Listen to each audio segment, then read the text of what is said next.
Well, in other news tonight, you may have seen this sex offender's face before on TV. Now we're talking about Lance Perlas here, who was convicted back in 2006 after being caught in the act on a TV show to catch a predator that was being filmed in Florida. Well, new here at 11, WATE 6 on your side reporter Cameron Taylor found out he was arrested again. He joins us in the newsroom with more. Cam. Kristen and Ryan, this all happened on Halloween when Perlas was working as a server at Perkins in Dandridge. Now, according to the arrest report, an officer noticed a picture of Perlas on Facebook wearing a costume at the restaurant, which he's not supposed to do when children are around. And how old is the boy that you came to see today? I don't know what you're talking about.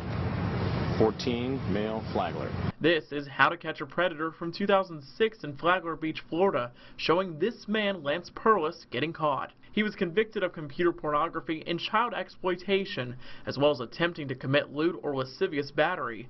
Now he's in trouble with the law again, this time in East Tennessee. He sounds like he's a sick person that needs a little bit more time in jail or prison, one, to maybe correct himself. Neighbor Kenneth Rowe was surprised to hear Perlas violated the sex offender registry. It happened at the place Perlas was working at, Perkins in Dandridge, on Halloween. Police say the man told them he was wearing a werewolf costume while working at the restaurant and that he served children that night too. From there, he was arrested and booked into the Jefferson County Jail. It's a violation since he's classified as a violent juvenile sex offender. Everyone needs a second chance, and if this is his second chance or third chance, he needs some mental help. Now, a spokesman for the Tennessee Department of Correction tells me a violation report will be sent to Florida where the original incident happened. They will review the case and decide whether or not to extradite Perlas. Ryan.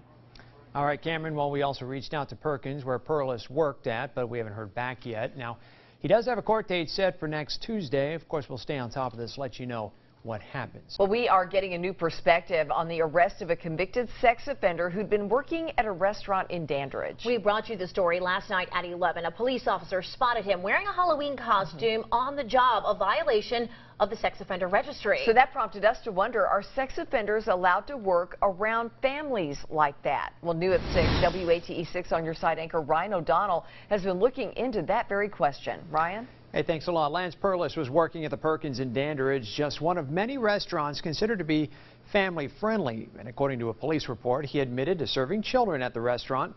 Now, we also found one of his co-workers is underage. Now, Perlas appeared on the NBC show To Catch a Predator back in 2006. He was convicted in Florida of computer pornography and child exploitation, as well as attempting to commit lewd or lascivious battery. Now, the police report from this Halloween states Perkins is a family restaurant that children frequent at all hours of the day.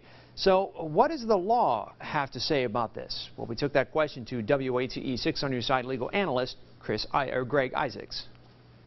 Tennessee law is very clear. If you are a convicted sex offender, you cannot pretend to be someone, disguise yourself, wear a mask or uniform in public. And the second requirement that appears to have been violated in this case, you cannot maintain employment if you are in direct and unsupervised contact with minors. We've called the franchisee behind the Perkins in Dandridge. No response so far, and no response from Perkins' corporate offices as well. So at this point, it's still unclear if the restaurant knew Perlas was a registered sex offender. Lori, Kristen? All right, Ryan, thank you so much. Well, last night, the Tennessee Department of Corrections telling us that a violation report will be sent to Florida where the original incident happened. They will review the case and decide whether or not to extradite Perlas. Yeah, Perlas has a court date set for next Tuesday. We'll be staying on top of this and let you know what happens.